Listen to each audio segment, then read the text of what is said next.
Balik lagi bersama Onigiroku ya, channel Onigiroku. Pada kesempatan kali ini ya saya akan coba menjelaskan mengenai partikel Th ya. Setelah sebelumnya kita sudah bahas mengenai beberapa partikel atau kata bantu ya. Nah, pada video kali ini kita akan membahas ya mengenai partikel Th. Apa itu partikel Th atau kata bantu Th ya? Fungsinya buat apa? Kita langsung saja mulai. Oke, mengenai partikel Th yang pertama, partikel Th itu memiliki arti kurang lebih begini ya artinya ya.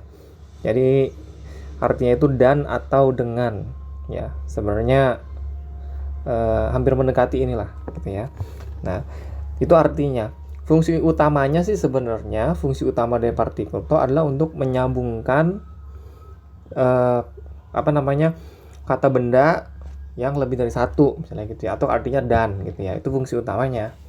Tapi sebenarnya sama seperti partikel atau kata bantu yang lain, selain memiliki fungsi utama, mereka punya fungsi-fungsi yang lain. Nah, kita lihat coba ya.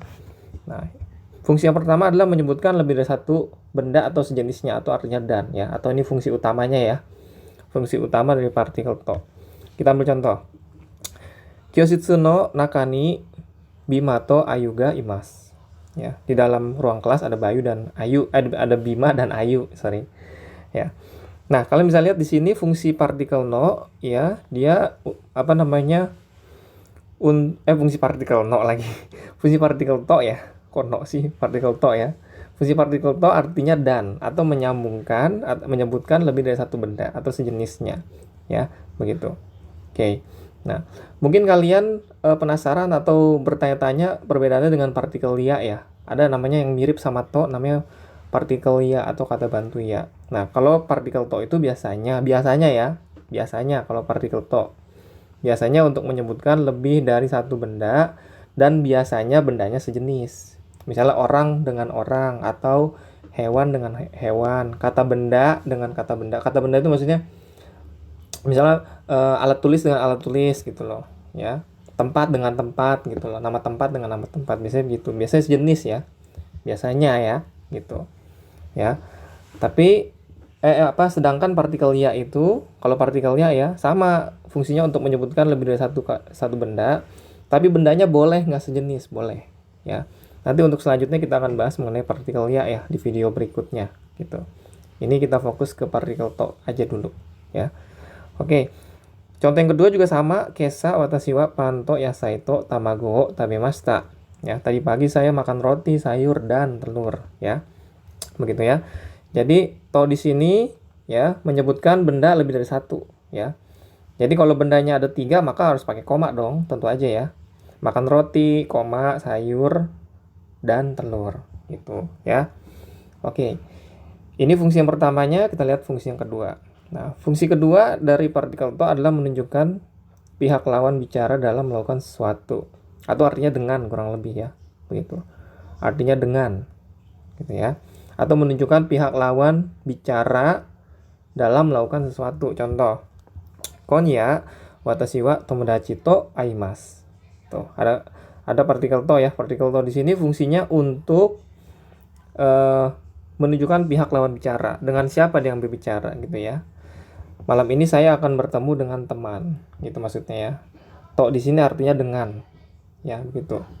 Karena di sini menunjukkan Th ini menunjukkan dia melakukan sesuatunya dengan siapa, gitu, ya. Nah, atau contoh yang kedua, Yonin no tomodachi to basu ni norimashita. Telah naik bus dengan 4 orang teman, ya. Yonin itu 4 orang ya, Yonin. Ya, Yonin. Nah, tomodachi to ya artinya dia dengan, naik bus dengan gitu ya, naik bus dengan atau bersama 4 orang temannya gitu ya. Jadi selain artinya dan yang tadi itu atau menyebutkan lebih dari satu benda atau satu kata, tapi juga bisa juga artinya dengan tuh ya, atau yang lain, fungsi yang lain bisa juga ya. Kita ambil contoh fungsi yang ketiga adalah menunjukkan objek perbandingan. Jadi partikel Th ini juga bisa menunjukkan sebuah kalimat yang bertentangan atau berbanding gitu ya, saling membandingkan gitu maksudnya ya.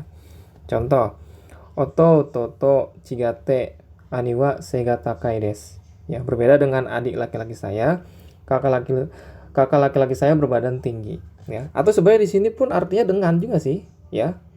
Begitu ya, artinya bisa juga dengan gitu. Tapi konteksnya di sini adalah membandingkan ya dengan kalimat lain gitu atau dengan fakta yang lain gitu ya. Nah, atau contoh yang kedua, koreto onaji saizu no kutsu o kudasai. Berikan saya sepatu yang ukurannya sama dengan yang ini tuh. Ya, ini juga di sini artinya dengan juga sama ya. Cuma di sini dengannya konteksnya adalah membandingkan. Ya, di sini maksudnya berikan dia ukuran sepatu yang ukurannya sama dengan yang ini. Nah, kan dia membandingkan ya, membandingkan dengan yang ini gitu loh, ya. Gitu. Jadi konteksnya menunjukkan perbandingan gitu ya. Oke. Nah, fungsi yang keempat itu adalah menunjukkan suatu hal terjadi atau dilakukan segera setelah suatu hal tersebut terjadi. Atau artinya begitu, segera ya. Gitu ya. Nah, jadi partikel to juga bisa digunakan untuk kalau ada ini misalnya ada sebuah kalimat nih, ya. Kalimat pertamanya itu menunjukkan suatu hal yang akan terjadi di kalimat berikutnya gitu maksudnya, ya. Contoh, uchi ni kairuto gohango tabemashita ya.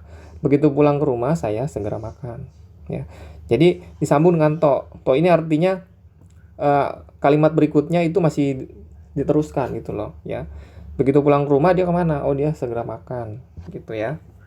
Jadi partikel to ini kurang lebih diartikannya sebagai begitu atau segera ya, sama aja sih ya. Artinya kalimatnya akan berlanjut ya, tidak berhenti di situ gitu ya. Nah, terus ada kalimat yang kedua, nihong ni sukuto suguchi ni den wa o kakemashita. Begitu tiba di Jepang, segera telepon ke rumah misalnya gitu ya. Suku itu artinya tiba ya. Ya. Suku tiba ya, kata kerja ya. Tuh, sama ya. Kalimat yang nomor 2 juga, contoh yang kedua juga sama ya. Menunjukkan jadi kalimatnya masih berlanjut. Nah, menggunakan to ya, begitu. Atau artinya inilah, begitu atau segera ya, sama aja. Ya. Oke, terus yang kelima adalah menunjukkan suatu hal yang pasti terjadi dalam kalimat pengandaian. Nah, biasanya kalau kalian belajar kalimat pengandaian dalam bahasa Jepang tuh ya, itu ada nara, ada kereba ya. Nah, ada satu lagi namanya to, menggunakan partikel to ini ya. Partikel to juga menunjukkan konteks pengandaian, tapi konteks pengandaiannya tuh pasti terjadi gitu ya. Jadi nggak mungkin nggak terjadi. Kalau mengandai kan ada yang bisa terjadi, ada yang enggak kan. Tapi kalau menggunakan to itu pasti ya, suatu hal itu pasti terjadi dalam kalimat pengandaian itu gitu ya. Atau artinya bila ya. Contoh ya, kita lihat. Uchi ni kairuto gohang wo tabemashita ya. Begitu, ini kok sama ya? Ya, sama kalimat ya. Gitu ya. Ini kalimatnya salah nih. Kalimatnya belum diubah ya, gitu. Ya, tapi sebenarnya sama juga sih. Sama ya, ini sama aja sebenarnya gitu. Uchi ni kairuto gohan wo tabemashita ya. Begitu pulang ke rumah saya segera makan ya. Ini juga pengandaian ya, atau bila pulang ke rumah saya segera makan gitu ya. Nah, itu ya. Jadi sebenarnya ini ini kalimat yang keempat sih sebenarnya. Salah nih. Atau gini deh, kita bikin kalimat aja baru ya. Bentuk pengandaian gini, contoh kalimatnya. Contoh pengandaiannya begini ya. Yoruni Naruto misalnya gitu ya. Yoruni Naruto, begitu malam tiba misalnya kuraku narimas misalnya gitu ya. Kuraku narimas misalnya gitu kan. Nah, ini bentuk pengandaian nih. Tapi ini pasti terjadi gitu loh ya. Nah, yoru itu malam ya. Ini artinya begitu malam tiba gitu maksudnya. Begitu malam tiba atau bila malam tiba ya, gitu sama aja lah ya. Bila malam tiba atau bila juga bisa ya.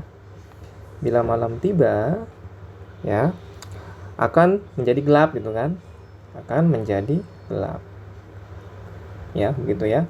Yalah, jelas lah kalau udah malam pasti gelap ya kan. Gitu kan. Berarti ini konteksnya pengandaian betul, tapi pasti terjadi kan. Kalau malam pasti gelap gitu loh ya. Begitu. Ya. Jadi itu konteksnya ya untuk partikel to dalam hal kalimat pengandaian. Nah, oke. Ya, jadi ini salah nih contoh kalimatnya yang kedua ya. Ini punya yang keempat ya. Aduh, ada-ada aja ya. Tapi nggak apa-apa ya, tapi ini kita sudah bikinkan kalimat baru ya, biar teman-teman bisa lebih paham. Nah, terus yang keenam juga ada fungsi yang lain partikel to adalah menunjukkan isi dari apa yang dikatakan atau ditanya atau didengar. Bentuk informal biasanya ya, atau bentuk tidak formalnya nih. Ya. Contoh ito moimas ya. Ito moimas. Saya pikir boleh atau bagus ya. Itu artinya bagus, boleh gitu ya. Nah, bisa dilihat di sini ya. Jadi konteksnya apa namanya? Tidak formal ya, begitu ya. Jadi menunjukkan isi dari apa yang dikatakan atau ditanya ya. Nah, kalimat kedua contoh, Bayuwa mosugu kekong suruto kikimasta tuh ya. Saya dengar tuh kan, dengar ya. Jadi kayak gosip gitulah, iwaza gitu ya. Kayak gosip. Saya dengar Bayu sebentar lagi akan menikah gitu kan. Yang kalimat kedua. Jadi konteks kalimatnya itu hanya apa yang didengar atau ditanya atau dikatakan ya, dan biasanya bentuk kalimatnya informal atau tidak formal gitu ya. Itu bisa menggunakan partikel to ya, begitu. Oke, jadi itulah kurang lebih ya mengenai partikel to, kurang lebihnya. Jadi dari mulai fungsi utamanya dan fungsi-fungsi yang lain kita juga sudah mempelajarinya ya. Itu aja mungkin dari Sensei. Kalau ada pertanyaan ya, dari Sensei lagi sore, dari saya maksudnya, kalau ada pertanyaan silahkan ditanyain aja kolom komentar, nggak apa-apa ya. Bagi teman-teman boleh share video ini ya ke teman kalian, takutnya mereka membutuhkan ya. Itu aja mungkin dari saya. Nanti kita ketemu lagi di video berikutnya ya. Arigatou gozaimashita ya. Mata.